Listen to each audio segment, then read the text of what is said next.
Great to have you join. I know that it's early there in London for you guys, so I hope you've got your coffees on hand. Very much so. So today's really special. Last week, actually, for those of you that have joined today, last webinar was all about how to transform your agency. And we were talking specifically to agencies that are potentially going to use EdApp and really look to introduce microlearning into their strategies. LearnJam are an organisation that have used EdApp for quite a few years now and seen some really successful campaigns delivered. So today, really, we're going to dive into LearnJam's methodologies when they come to delivering microlearning and hopefully provide you all with some insights as to how you can do the same. And our senior learning designer, Chris Bish, is going to help us out with a few kind of questions to fuel the conversation and hopefully bring out some interesting points as well. Before we jump into the webinar topic, as always, we like to do a bit of an around the grounds on what's happening in EdApp. And really, we're in a very kind of monumental week for the platform. Those of you that might have done the webinar might have seen some press about a new initiative that we've just launched called Educate All, which is in partnership with the United Nations. And the premise for Educate All is really about providing education via our platform to those really in need around the globe. And I'll leave it to our CEO to help explain how this initiative will work. Let me just flip over to a short video. Hi, I'm thrilled to introduce you to our new initiative, Educate All. This initiative is a cooperation between us here at EdApp and UNITAR, the United Nations Institute for Training and Research. And at its core, it's about truly democratising learning and increasing access to free, high-quality adult education to everyone around the world. In simple terms, this will enable individuals, teams, teachers and students, institutions and organisations, whatever their size, free access to the EdApp mobile learning platform, including a world-class content library. And together, we hope to achieve the education of millions of learners around the world, notably providing access to those furthest behind and with limited opportunity. As part of the initiative, we are also calling on private enterprise and other institutions to make contributions to our content library. We're looking for content that can enhance decision making and better shape the future. Courseware around advancing knowledge of sustainability, leadership, and business skills. We really feel that mobile technology offers a unique opportunity to accelerate learning across the globe, and we would love to see a broad range of institutions involved.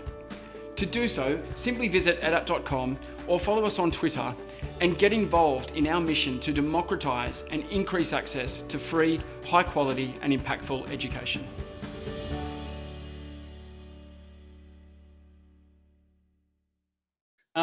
For those of you that are new to the platform, we always love to mention at the start of these webinars that you can access a free 30-day trial on the platform. So if you just head to edapp.com to the homepage, you'll see the option there to get started on a trial. To really help those that are attending that are new to the platform, we've actually just started a series of webinars that are teaching any of you that are listening how to actually author on our tool. So we have a series of drop-in sessions throughout the week, and you can find those sessions at edapp.com/webinars. You'll see the invite there to participate. So any of you that are getting familiar with the tool right now, those should be really quite helpful to help you understand what you can do with learning on our platform. So I'll leave it there in terms of the introductions and hand over to both Tim and Chris to jump into today's webinar topic. I might stop my screen share there and hand over to you, Tim. Yeah, Luke, thanks for the opportunity to speak to everybody today. Hi, everyone. Hope this finds you well, wherever you are. We're going to share with you some principles for what we feel help learning designers, content creators create effective adult learning. I'll start by giving a bit of a background to LearnJam and who we are. So we are a digital learning agency, and we help learning providers design and build inspiring digital learning experiences for their customers and employees. And we do that through content creation, through learning design expertise and strategy, and also where appropriate and where needed, actually building out the learning technologies as well. As you can imagine, our focus at the moment is heavily on helping organizations respond to the coronavirus crisis by getting face-to-face learning and training content online quickly and effectively. But broadly, we work across a number of different sectors. We've played in the English language teaching space, in cybersecurity and sales enablement and so on, helping organizations and learning providers create learning experiences for customers and employees. We're a small team, but we've got over 100 years experience of designing and developing high quality digital learning experiences for learners and employees all over the world. And we have a lot of fun doing it. In terms of our relationship with EdApp, that all started a couple of years ago with the Nikkei Financial Times Exedo project. So we developed a program of business communication skills courses for Exedo, which is a new mobile-first learning experience from Nikkei Financial Times. And working in close partnership with their in-house team, we developed the business communication and English language skills courses, which formed the core of that product proposition.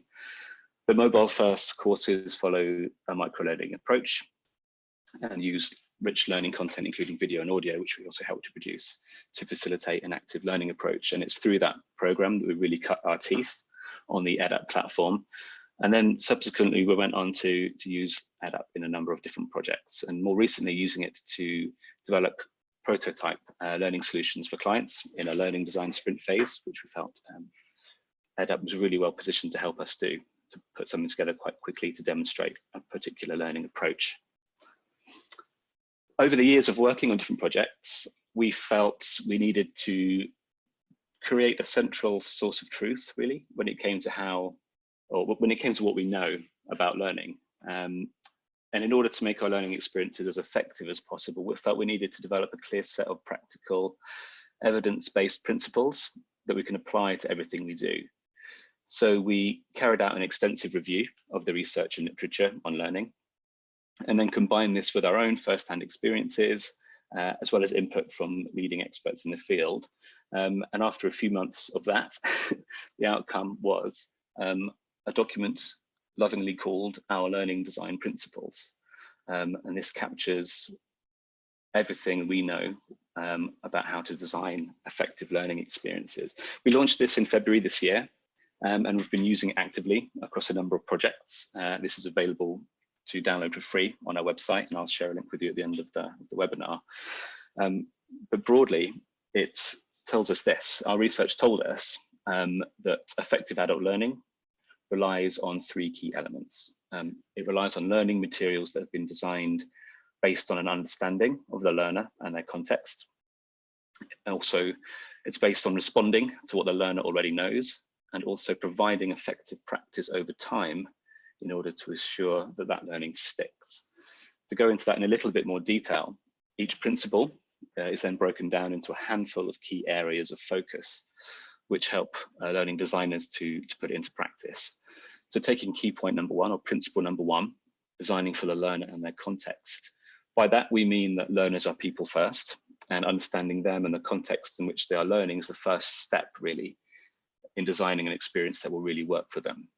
Learning is influenced not only by the limits of the human brain, but also by how a learner feels, their level of motivation, and by the context and conditions in which the learning is taking place. So we feel that our job as learning designers is to optimize wherever possible the context in which learning is happening, and where it isn't possible, to design in a way that takes that into account, or takes the challenges and difficulties that the learners might face into account. In terms of the second principle, responding to what learners already know, we learn by building on and making connections with what we already know. So we feel we need to generate, or learners need to generate, their own meaning, connections between what they're learning and what they already know or what they can do. Learners also need to be aware of the extent and limits of their existing knowledge and abilities before they can build on them effectively. So we feel that to design an effective learning experience, it's really important to begin with an understanding of what parts of learning are already in place, and then supporting the learner in building on those to develop a richer understanding and a more advanced level of skill. Excuse me, quick swig of coffee.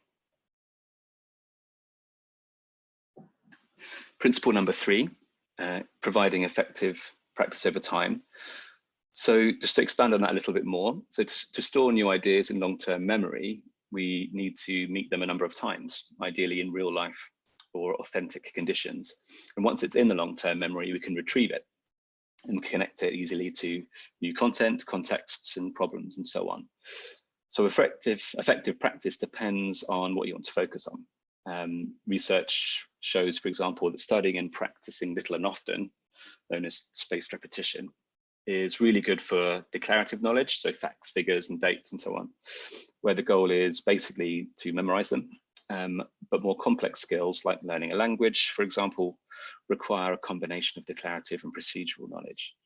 So in that case, spaced repetition will help at first for remembering the elements or steps that you need to take, but we feel a more experiential learning process, like learning by doing, will help make the new skills more automatic. So as a result, for an effective adult learning experience, it's important to know what the focus is and to choose the appropriate learning methods and tasks accordingly. So that's a bit of a nutshell walkthrough of what our learning design principles includes. Each principle and key area is described in more detail in the document and is accompanied by suggestions and tips for putting them into practice. And like I say, you can download the learning design principles on our website, link at the end of this deck, excuse me. In terms of how we've been using it since we launched this in February, we've adapted it into a canvas, which is available also as a PDF and also on Mural. And this helps learning designers or learning product teams to walk through a series of questions and prompts when designing a new learning solution. So we've turned the key principles into a series of short activities or reflection prompts in order to help capture the key elements moving towards a particular solution. So we've been using it in that way. We've also used it in the form of a checklist, again, to help learning designers, L&D professionals, and so on, to help them carry out a review of their existing learning solution, maybe, by turning the learning design principles into a series of questions, like scoreable questions, for them to get a sense of where their current solution currently stands or how it rates against some of our principles in that document. And that's been really useful for us, for our clients, and for other sort of learning designers that have engaged with that. So the impetus really behind this talk really was to go a little bit further. The learning design principles do underpin everything we do, but we wanted to explore it a little bit more by applying it to EdApp, by being a bit more playful with it, I suppose. So we wanted to see what that might look like. How might our learning design principles be used in EdApp to create an effective learning experience? And to do that, we came up with a couple of very short micro lessons in the platform, which we'll talk you through now. We'll kind of whiz through them in EdApp, and then we'll come back to the deck, and I will try to unpack like how we applied, or how we went about applying the learning design principles within each of those micro lessons. So the first one I want to look at is a very short micro lesson around online teaching tips. So the thinking behind this was, given the current global pandemic, thousands of teachers have needed to move their instruction online, bringing with it a level of anxiety, a need for sort of rapid upskilling to engage with their learners in a different environment, in an online environment. So this micro lesson busts some common myths to help reassure teachers about what really matters. So given potentially the anxiety that they're facing around moving online, we wanted to create something that helped to reassure and keep the focus on what was really important. So if we jump into EdApp, here's the micro lesson. It's a number of 6 or 7 short screens. What I'll do, I'll spin through. Apologies for reading out what's on the screen, but I think it's best to do that as the text is a little bit small here. So we've framed this as a series of myth-busting statements where the learner is asked to decide whether they think they are true or false. So for example, the first one is the basic principles of learning stay the same, whether you're teaching offline or online. Technology is just one tool to support learning. I would say that's probably true. And it gives me a sense that I've got it correct, and also gives me some substantial feedback to support that as well. I won't read it all out in detail. Quick summary: many teachers worry that delivering courses online requires lots of new training and skills. But if you already know how to support learning, then all you need to know now is how to do that in a different environment, and so on. Myth-busting statement number 2. Students nowadays are digital natives. They won't need help using technology for learning. Let's say that's true. Again, it gives me an indication that I've got it wrong, and some more supporting content around that as well. It's true that many of us have phones or use computers regularly, but not everybody is comfortable with technology. Here's a quick summary of that. Myth-busting statement number 3. If you're new to online teaching, you should try out lots of different tech tools to find your favorite. I'll say it's probably true. Again, gives me an answer, or gives me feedback that I've got that wrong. But it's a myth, and a quick summary. Most experts agree, in this case, that under such circumstances, it's best to stick with what you already know. Penultimate myth: when teaching or learning online, we need to manage our time differently than how we would in an ordinary classroom. I'll say that's true. That's correct. I clearly know my stuff. The online environment and offline have their own different strengths and weaknesses, so we should plan to divide learning time appropriately, and so on. Final one: our students will have access to all the equipment and infrastructure they need for learning from home. I'm going to assume that's true. Surprisingly, that's false. Although we are lucky to teach in privileged circumstances, our classrooms have enough tables, etc. for students, but we can't assume the same. They have the technology or connectivity that they need to. That's a very quick summary of that.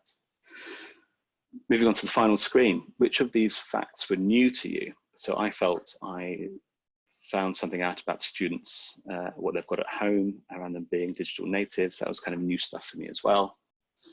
And I clicked done, and it looks like I'm ready. Of course, we never stop learning. The rest will come with time and experience, and so on.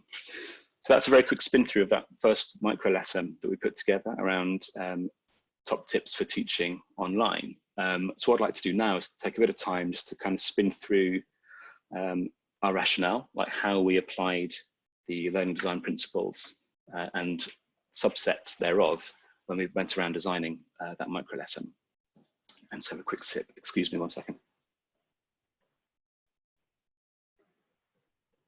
So the first principle that we appealed to and we tried to bring out was this one, that learning is emotional. Our emotional state impacts our learning success, and self-generating positive emotions and self-regulating negative ones can really help when it comes to focusing and learning better. So we felt that many teachers would feel uneasy about all the new tech that they'd be expected to use. So the content that we went for here and the tone that we aimed for tried to reflect that. We wanted it to reflect that teachers may appreciate reassurance, and also that we can address some of the potential anxiety triggers in a light-hearted way without making anyone feel unduly castigated for having previously believed some of these myths.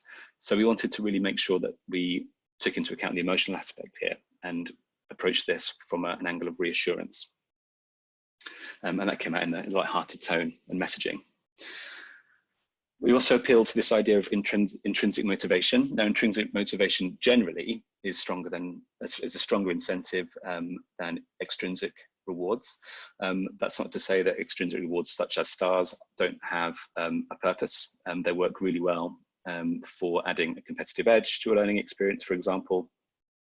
And it's an option within the EdApp platform itself, and can be used to great effect.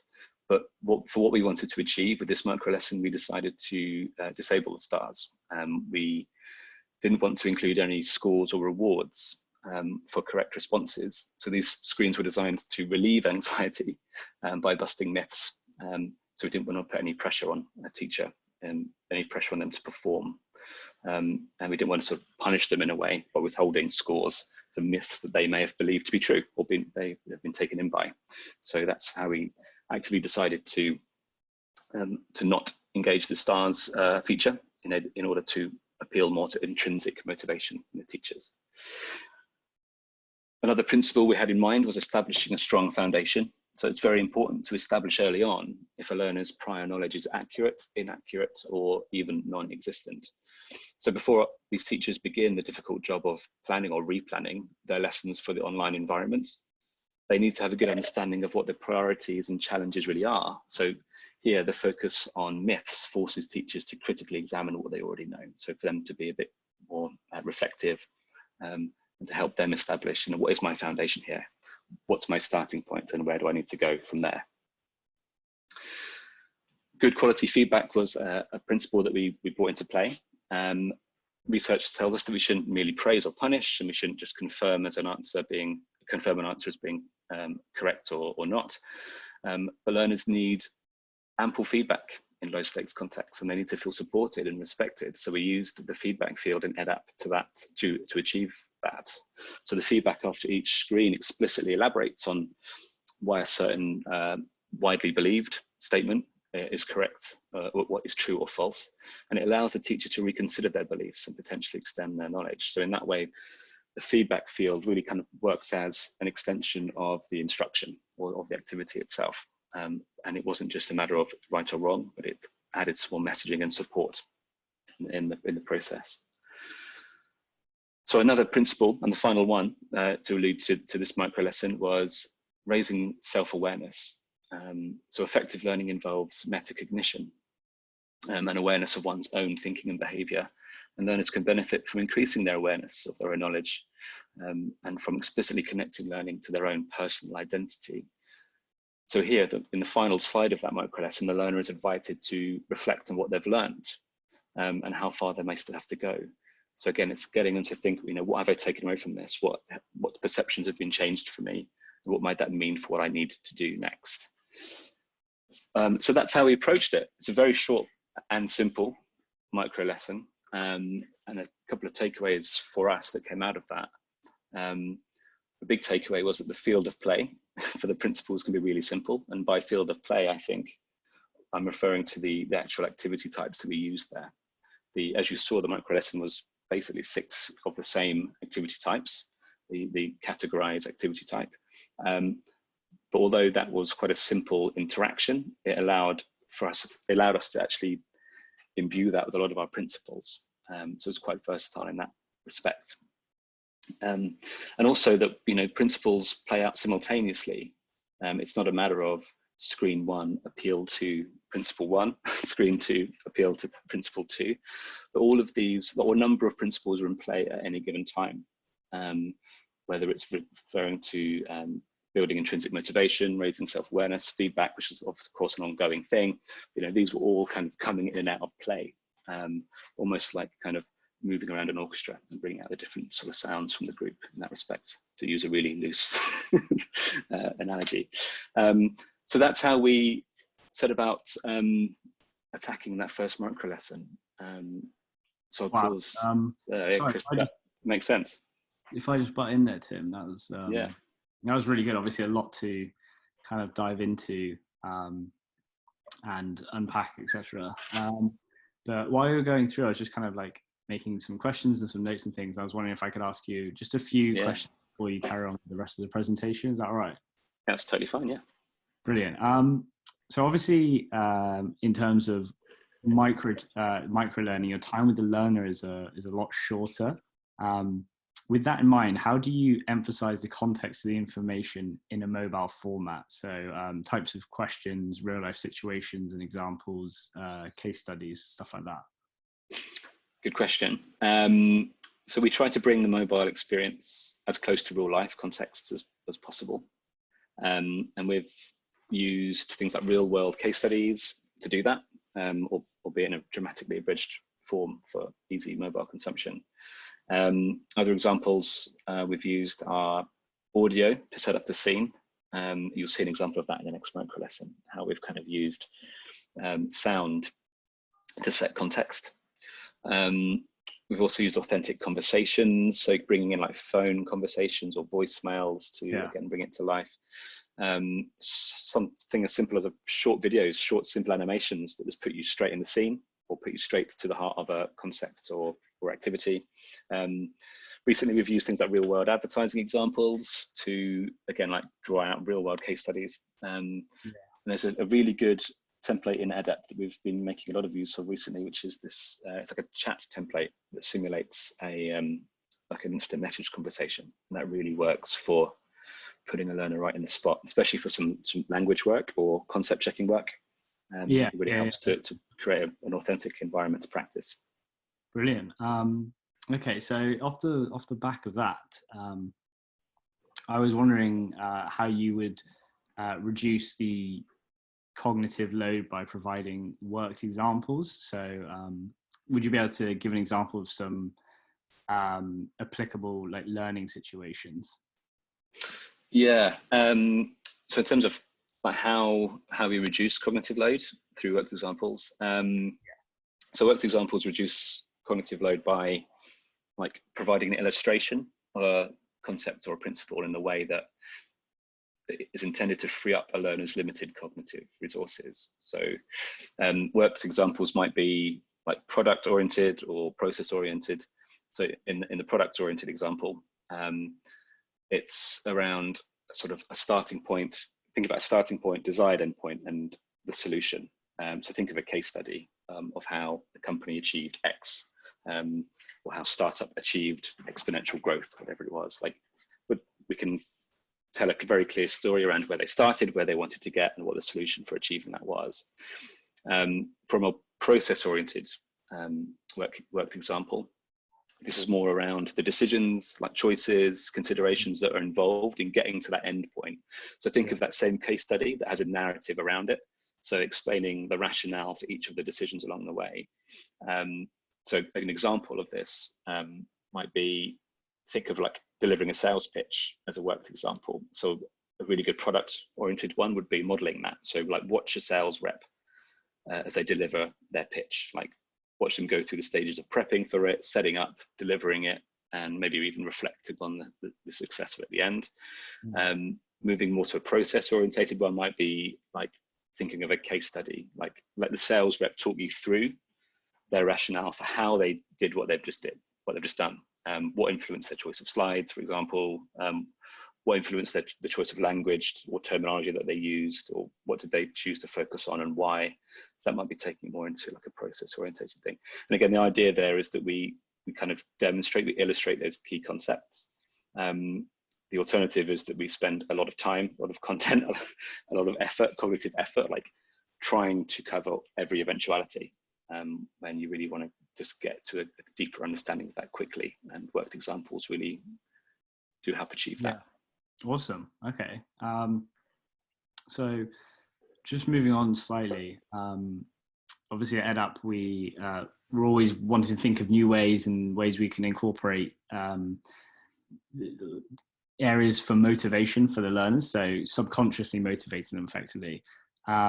We were wondering, in terms of you designing content, how do you build intrinsic motivation? How important is goal setting, and how do you integrate this into your ed lessons? Yeah, another good question. Learners need to understand like how a learning goal is really important to them, and to believe in their own ability to achieve it. And also they need some degree of control in directing their own progress towards that. So a couple of things that we bring out are, opportunities to provide choice and self-direction. So opportunities for learners to choose what is the most interesting and relevant topic for them, rather than just going through lockstep. Let them move through the course or the content in a way that works best for them. Giving positive feedback on their performance is also a key point in that as well. They need to feel a sense of progress and achievement, and that what they're doing is really worthwhile. And we think ed is really good for that. I mean, in the microlearning example we just saw, like using that feedback space is really good for messaging and encouragement and support, like outside. It's like a voice outside of the learning sort of material, if that makes sense.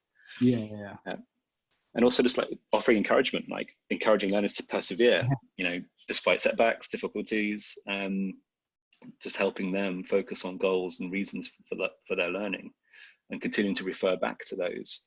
And we do that a lot by like taking time out, but including opportunities in the learning to refer back to the learner's goals, in the messaging, whether it's in feedback messaging, whether it's in an actual like screen that's just dedicated to speaking directly to their motivation and goals. So not just filling a sequence or a micro lesson just with learning activities, but also messaging and, you know, bringing in that sort of human motivational factor to it as well to keep them on point. Yeah, absolutely. Brilliant. That was really, really good response. I just have one final question based around spaced repetition, and then I'll let you carry on with the presentation. But do you think that spaced repetition can be used in any industry, and where do you think it would be most appropriate? If you could kind of expand on that, that'd be really helpful. Yeah, I think it depends. It depends what the goal is. Spaced repetition works really well with like facts, figures, dates, with more like declarative knowledge that are just more about memorization. So, but for more complex skills, like how to actually do something, like driving a car or assembling a piece of equipment, spaced rep can get you the basics, but it's more experiential learning that really help you. So that's the learn by doing approach. So it really depends on the type of industry, what skills or competences need to be demonstrated, and what the learning goal is generally as to whether and how spaced repetition should be used, or could be used, I should say. I mean, it has a place, absolutely, but I suppose depending on the skills and competencies, it may only get you so far before you need to go experiential. Yeah, I think that even if it isn't the main focus of the learning and it's not primarily used, it's still obviously quite good for supplementing various courses or blending learning approaches. But yeah, exactly. Brilliant. Okay, so so that's all the questions I had for now, obviously. So I'll let you crack on. But yeah, thank you very much for those answers. No, yeah, good questions. Cheers. So to bring us home, I'll try and whip through this in sort of 5-10 minutes. But I want to show you another micro lesson that we put together. So this one was created by a close friend of LearnJam, Laura Patsko, who lives in Athens. And she was reflecting on the struggle of moving into a country and learning the local language, especially in everyday encounters. So this is something where we aim this at English language, or English speakers living in Athens. And the idea here was to present a realistic dialogue that you might need if you want to order a drink in a cafe. So something that's providing like a real world use for people living in Greece. Oh, sorry, before I go, I'm going to talk you through the lesson. So I'll whip through this, and in the interest of full disclosure, I don't speak Greek, so I'll be doing my best to kind of guess through this. I think the important thing is not whether or not I get this right, but just to show you like the steps and activities that we propose we take a learner through to achieve that. So it starts with a first think back screen. When was the last time you bought a coffee in Athens? What did you say? Did you succeed in getting what you wanted? Then let's practice. So start with an activity that's asking me to match English to the Greek. Apologies for anyone on the call who can understand and read that. My terrible ham-fisted attempt at getting it right. But it's giving me feedback that I haven't got all of those connected. It then presents me with a challenge of connecting a phrase that I've just looked at or assigning that to either the barista or a customer in a coffee shop. I'm going to kind of go through this fairly randomly, but I've got that correct. So that says a double Greek coffee, please. And below the feedback that is correct, there's also a bit more to expand. I won't read this in full, but if you're living in Greece, you really have to try the local version of coffee. Be warned, it's like rocket fuel, and so on. And again, it asks me to pick up the next phrase in the conversation and assign that to a barista or customer. I'm going to go for barista here. Cool, that means for here or to go, again, with some more contextual content in the feedback space. Next one, I'm going to go for customer here. Oh, I got that wrong. So that's a question around sugar. In Greece, the barista would add sugar while making the drink. It's not common for the customer to add it themselves, and so on. Next one, I think that's going to go to the barista. Not quite. Again, more information in the feedback form, in the feedback space. The activity then moves on to asking me to order the conversation, put it into the order that it takes place, and there's also one extra phrase, but don't worry, I can work it out. I hope. So let me move those around. Nearly got it. There's a more common way. And again, it gives me some more supportive sort of instruction in the feedback field. And that's it for today. So that's my lesson. So just to really quickly spin back through that, it took me through a series of activities, first asking me just to recognize, to see if I could match the English to the Greek. It then took me through a conversation and asked me to assign it to whether it was a barista or a customer that said it, and then asked me to order a conversation with one extra phrase in the mix to make it a bit more of a challenge. So that's what we ended up with. I'd like to spin through, as I did with the previous micro-lesson, like what our thinking was behind that. I will whip through this, so I'm just conscious of time. But again, the first principle that came to mind was this idea of intrinsic motivation. Learners need to understand how the learning content is related to their real lives. So this micro-lesson focuses on a really common aspect of life in Athens. By all accounts, if you live there, you will certainly socialize in cafes, whether or not you drink coffee. So the title here is designed to emphasize the relevance to the learner's lived experience. So like pulling them back to that very specific context. We also look to establish a strong foundation. So it's important that the learners themselves generate meaning and connections between what they already know and what they're going to learn. So although we didn't have a chance to play it in the very quick run through I just gave you, in this intro screen, we included some audio that evokes a cafe atmosphere. So the clinking of coffee cups, the steaming of an espresso machine, and the background chatter of a busy cafe, all intended to activate a learner's existing schemata. So the learner uses their background knowledge and experience to connect this lesson to their prior knowledge and experience. And that refers back to one of the points, Chris, in my response earlier around sort of setting context in EdApp. We also look to respect working memory. So the brain can only process so much information at a time, and exceeding a working memory can result in too great a cognitive load, which can be detrimental. So that's why we, in the first part of that activity, only included 4 to 5 short phrases. They're realistic and they're natural, but we didn't want to overload the learner with a ton of different phrases to match. We wanted to keep it really light and help them to access the micro lesson really quickly, and also to activate the schemata really quickly as well.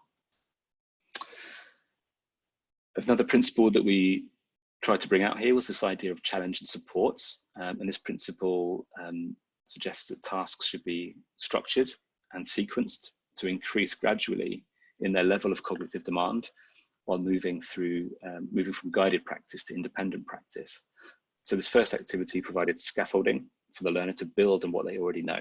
And it uses their existing knowledge and knowledge of English to help them bridge what they already know to what they're less confident about. And as the micro lesson went on, the second activity demanded a bit more. So now we're asking the learner to do without the English entirely, and to prove that they can associate their Greek phrases with the appropriate character here. To ensure that all support isn't removed entirely, we did present the phrases in the right order. So we're just upping the level of challenge, or still offering sort of a level of support for them in that respect.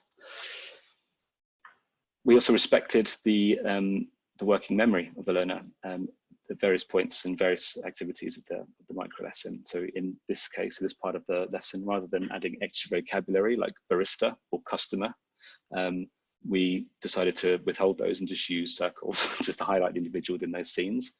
So we're not burdening the learner with like potentially new words, and adding more than is really necessary, and something that might overwhelm them at this stage. So we respected their memory by only like really including what was totally necessary.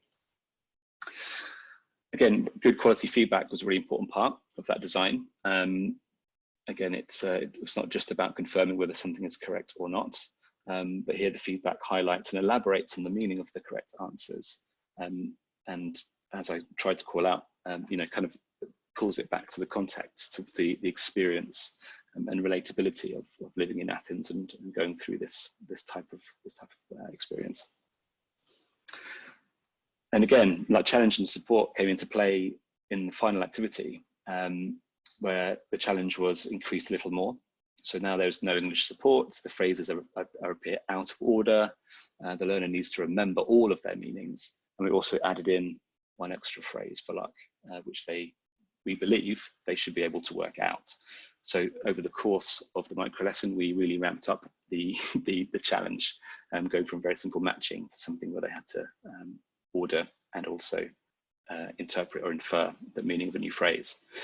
The final, the also penultimate principle that we brought into play was the idea of testing to boost recall. So learners benefit from actively trying to remember things, whether so rather than just restudying them, simply trying to remember is helpful, even if the learner doesn't get the right answer. So here we've asked them to remember what the phrases mean and who says them and in what order. So even in the space of a very short micro lesson, we're getting them to recall what they have just experienced only a minute or so earlier. So we try to implement this principle of focused, deliberate practice as the learner moves through the first two activity stages, the final one, the most demanding one. They have ample opportunity to repeat, to detect errors and to correct themselves. So we're focusing on really clear, like a really clear set of language in this instance, and we are making sure that they've got plenty of opportunity, even though the challenge is escalated, they have plenty of opportunity to repeat and error detect and correct themselves.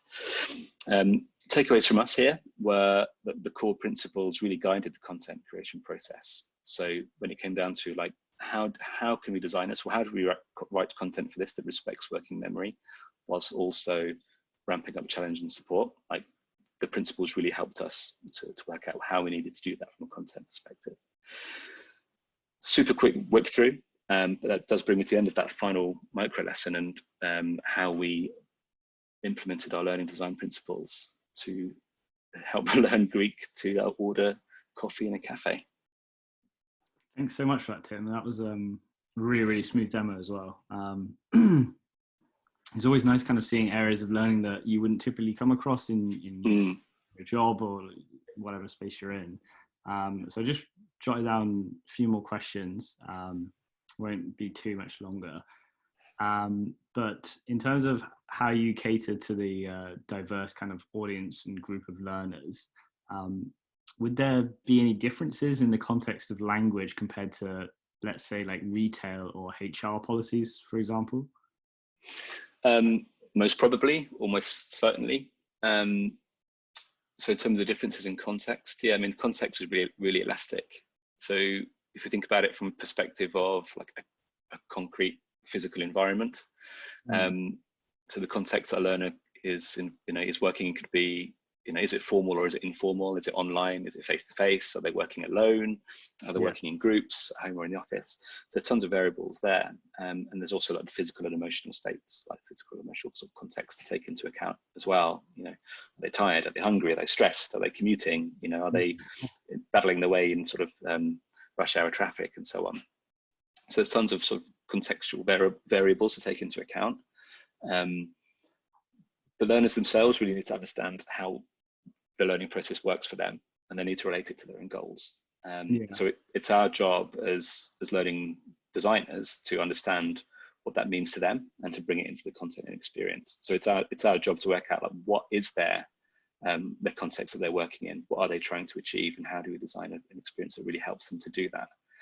So I would absolutely expect there to be a difference between like an HR related course or micro lesson, for example, to a language one in sort of contextual and learner need aspects, but it might be that underpinning that the principles are broadly the same. It's behind the scenes kind of a set of principles are in play, but it's what that looks and feels like that would change. Yeah, obviously it can be extremely time efficient to have like specific templates to a learning structure, but obviously if you want to make them as effective as possible, then start catering that content differently. Precisely. Do you think that the level of challenge would need to change depending on the industry or the level of the employee, for example? Probably not so much. I mean, the level of challenge needs to be appropriate for the type of learning that's involved and what the learning objective is. And also needs to be appropriate for what the learner already knows. And as we just talked about, the context that they are working in, like where are they now? Where do they want to get to? What are they contending with in terms of constraints and that sort of thing? So broadly, like the level of challenge needs to take into account those things rather than like the industry or the level of the employee within an organization. Just to make sure that it's still motivational, it's still helping the learner achieve their goals. So those are the things that should be considered, I think, before sort of position and seniority. Brilliant. Yeah. Okay. Amazing. Well, thank you so much for that presentation. Really appreciate you being able to come on. I guess Thanks for having. All from me in terms of questions. I was thinking I'll hand it back to Luke, who can then round off the webinar, if that's all right. Will do. Thank you so much, guys. That was really insightful. So that kind of concludes everything that we have today. As Tim mentioned earlier, if you want to find out about LearnJam, you can head to their website, learnjam.com, and a few of those resources that we mentioned during the session will be there for everyone to access. If you're interested in EdApp and you're new and you would like a demo, feel free to reach out to either myself or Jamie, who's our UK head, and we'll look after you with a personalized demo. It was obviously a great session, and if anyone has any further questions there, as I said, feel free to reach out. We'll just give the chat a quick scan to see if there are any questions that popped up during the presentation that would be valuable to answer for everyone involved. So we have a respondent that's asked just about Ed's applicability to work on different devices. So we have a fully responsive web experience that you can access at web.edapp.com. And we also have Android and iOS apps for app-side usage. So we see a lot of customers using both platforms to access learning, and obviously a learner can log into each simultaneously and complete learning on one device and then switch to another, depending on the context that they're in. So that's certainly available with any program that you can deploy. We've got another question here about playing audio within the slide context themselves. So with our knowledge transfer templates, and in the demo that Tim took us through, we saw a few there where we're actually conveying media and text on the screen. Within each of those templates, you have the ability to upload an audio narration file. So that will play as soon as essentially the learner lands on that particular slide. So again, we really believe that the best way to get your head around these particular features is to dive in and have a look at the authoring tool, which, as I mentioned before, you can access under that free trial. So just jump into edapp.com and you'll see the prompts there to get started.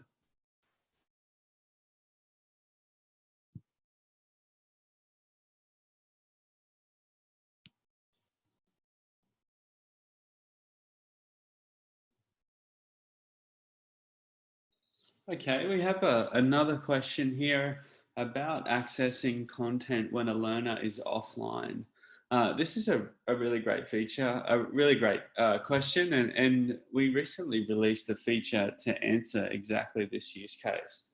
And the feature works a lot like you guys may have experienced on other applications like Netflix, for example, where a learner can download course material to their device and save it for later and essentially connect with that material whenever they're offline. We see this being really valuable often with organizations that have remote teams that may see spotty internet connection in different areas. Additionally, if you've got a team that's traveling for work, then the ready access to content is always really quite valuable.